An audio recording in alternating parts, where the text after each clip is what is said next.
जी हमारे साथ मौजूद हैं डॉक्टर तहरीम। आइए इनसे पूछते हैं कि ये जो वर्कशॉप है इसका क्या मकसद है। अस्सलाम वालेकुम। वालेकुम अस्सलाम। ये जो वर्कशॉप आपने ऑर्गेनाइज़ की है इसका बेसिक पर्पस क्या है?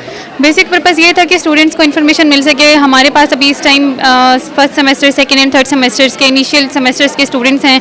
इनको अवेयरनेस देना बहुत ज़रूरी है। बच्चों को अवेयरनेस होनी चाहिए कि स्ट्रोक क्या है, उसकी मैनेजमेंट कैसे करते। बेसिकली ये वर्कशॉप स्ट्रोक से रिलेटेड थी। इसके अलावा डिफरेंट इंजेक्शंस के बारे में थी कि इंट्रावीनस, इंट्रामस्कुलर इंजेक्शंस क्या होते हैं, उनका यूज़ किस तरह से होता है। तो आपको पता है कि ये चीज़ें हमारे तालीमी इदारे में सिखाई नहीं जाती। एजुकेशन सिस्टम जो है वो इस तरह का कि आप बेसिकली स्टूडेंट्स को थ्योरेटिकली एंगेज करते हैं, लेकिन प्रैक्टिकली उनको इतना एंगेज नहीं किया जाता। तो ये वर्कशॉप एक प्रैक्टिकल मकसद के तौर पे करवाई गई है कि बच्चों को प्रैक्टिकली चीज़ें सिखाई जा सकें और उनमें इस चीज़ की अहमियत उजागर की जा सके कि अगर कहीं पे भी कोई स्ट्रोक का पेशेंट उनको मिलता है तो वो उसको रास्ते में कैसे डील कर सकते हैं। जो मेडिकल का प्रोफेशन है, being in a medical profession, student should know the value how to tackle any emergency condition. Like वो कहीं पे भी जा रहे हैं रास्ते में तो उनको कोई मरीज़ मिलता है तो सबसे बेसिक काम है मेडिकल के प्रोफेशन में होने के नाते कि आप उस मरीज़ को उस टाइम उसकी जान बचाएं, उसको मैनेजमेंट दे सकें। तो बेसिकली आज हमने बच्चों को जो लेक्चर दिया है वो स्ट्रोक पे था और उसकी मैनेजमेंट से रिलेटेड था।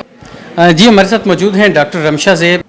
डॉक्टर साहब ये बताइएगा कि आज की जो ट्रेनिंग थी स्ट्रोक के बारे में आप बता रहे हैं कि एक अहम इशू है, तो इसको सीखने के बाद जो स्टूडेंट्स हैं वो किस कदर अमली तौर पर काम कर सकेंगे?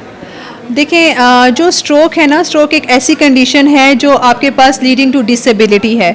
अब हमारे पास अगर हम इस पाकिस्तान की बात करें या हम सिटीज़ की बात करें तो हमारे पास बहुत से ऐसे पेशेंट्स हैं जो स्ट्रोक के साथ हैं और उनकी क्वालिटी ऑफ लाइफ बहुत ज़्यादा कॉम्प्रोमाइज़ हो रही है, क्योंकि यहाँ पे क्या होता है कि फंक्शनल मोबिलिटीज़ के ऊपर काम नहीं किया जा रहा।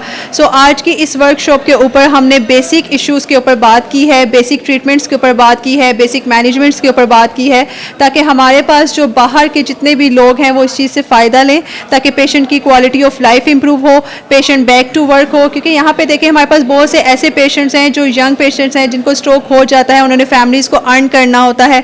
अब वो बेड रिटर्न हो जाएंगे या वो व्हील चेयर पर आ जाएंगे, वो किस तरह से अपनी फैमिली को लेके चलेंगे। क्योंकि आजकल अगर हम देखा जाए तो हमारे पास जो पूरे मुल्क में जिस तरह की महंगाई है, जो अर्निंग सोर्स है वो ऑलरेडी डाउन हो चुका है। सो हम बेसिकली यहाँ पे हमारा मेन एम था कि हमने बच्चों को ये सिखाना है कि आपने पेशेंट को कैसे मोबिलाइज़ करना है, कैसे उनको फंक्शनल करना है, ताकि हमारा पेशेंट जो है वो बैक टू वर्क जाए और बाकी जो सारे प्रॉब्लम्स है पेशेंट के वो ठीक हो जाए। स्ट्रोक की बेसिक वजह क्या होती है?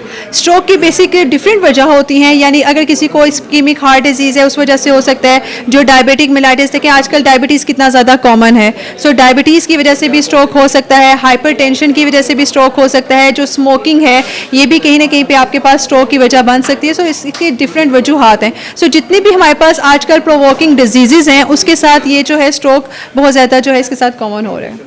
जी हमारे साथ एक स्टूडेंट मौजूद हैं, अलीज़ा नाम है इनका। इन्होंने वर्कशॉप अटेंड की है, इनसे पूछते हैं कि इनका एक्सपीरियंस कैसा रहा। अस्सलाम वालेकुम। जी वालेकुम अस्सलाम। आज अपने ये जो मेडिकल के हवाले से एक वर्कशॉप थी आपने अटेंड किया, आपका एक्सपीरियंस कैसा रहा? मेरा एक्सपीरियंस बहुत अच्छा रहा और मेरी ये फ़र्स्ट वर्कशॉप नहीं थी। इनके साथ में और भी बहुत सारी वर्कशॉप अटेंड करती हूँ। बेसिकली वर्कशॉप में हमें बहुत सारा नॉलेज मिल जाता है, हम बहुत कुछ लर्न कर लेते हैं। क्योंकि यहाँ डिफरेंट मेडिकल फील्ड के एक्सपर्ट होते हैं तो हम उनसे बहुत कुछ लर्न करते हैं। वो चीज़ें जो हम यूनिवर्सिटी में कहीं हमसे मिस हो जाती हैं तो वो यहाँ आके बेटर तरीके से हम लर्न कर सकते हैं। सबसे अहम जो पॉइंट था वो आज की वर्कशॉप का क्या था? आज की वर्कशॉप में स्ट्रोक के बारे में बात की गई थी कि उसको कैसे मैनेज करते हैं, कैसे डील करते हैं। तो यहाँ बेसिकली हर डिपार्टमेंट के स्टूडेंट आए थे और सबको ही उसके बारे में बताया गया और अच्छे तरीके से उसका ट्रीटमेंट प्लान और आईवी और इंजेक्शन सब कुछ उसके बारे में इंफॉर्मेशन दी गई है और लर्न कराया गया। क्या समझते हैं कि आपने जो कुछ सीखा कितने % सीखा? 50% तो सीख लिया है हमने अल्हम्दुलिल्लाह, क्योंकि हम यूनिवर्सिटी में भी बहुत कुछ सीखते हैं और फिर यहाँ भी सीखे हैं तो 50-50 हो गया है। वर्कशॉप कैसी रही और क्या सीखने को मिला?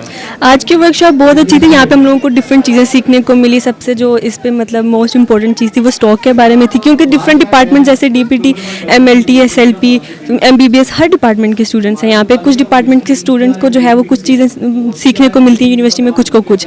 लेकिन इस कैंप का या इस वर्कशॉप का ये मकसद होता है कि हर किसी को हर चीज़ के बारे में बताया जाए। जैसे इंजेक्शन लगाना है उसके बारे में बताया जाए, किस तरह से लगाना है, किस तरह से इसको हम लोग करेंगे, या स्ट्रोक है तो उसका हर को बताया जाए कि HND डिपार्टमेंट के स्टूडेंट्स हैं तो वो स्ट्रोक के पेशेंट्स को कैसे डील करेंगे, या DPT के हैं तो वो कैसे डील करेंगे, अगर कोई MIT का स्टूडेंट है तो वो कैसे उनकी टेस्टिंग वगैरह करेगा। तो इस तरह से मतलब एक ह्यूज नॉलेज जो है ना वो सीखने को मिलता है वर्कशॉप से, क्योंकि ऑफ कोर्स जो GPA वगैरह है वो तो बंदा रटा लगा के ले लेता है, लेकिन एक प्रैक्टिकल वर्क, क्योंकि लाइफ में एक प्रैक्टिकल वर्क की ज़रूरत पड़ती है। हमारा GPA वो तो देखेंगे ऑफ कोर्स, हर जगह जॉब के लिए जाओ देखते हैं, बट अगर एक बंदे को एक्सपीरियंस हो, उसको प्रैक्टिकल चीज़ आती हो, तो वो मेरे ख्याल में ज़्यादा मतलब उसके लिए यूज़फुल। अच्छा, ये वर्कशॉप जो है ये मेडबिट वालों ने की है, और उसके बाद जो सरेआम टीम इस्लामाबाद है उन्होंने मिल के जो है इस वर्कशॉप को जो ऑर्गेनाइज़ किया है, और ये मेरे ख्याल में एक बहुत अच्छा प्लेटफॉर्म है प्रैक्टिकल चीज़ को सीखने के लिए।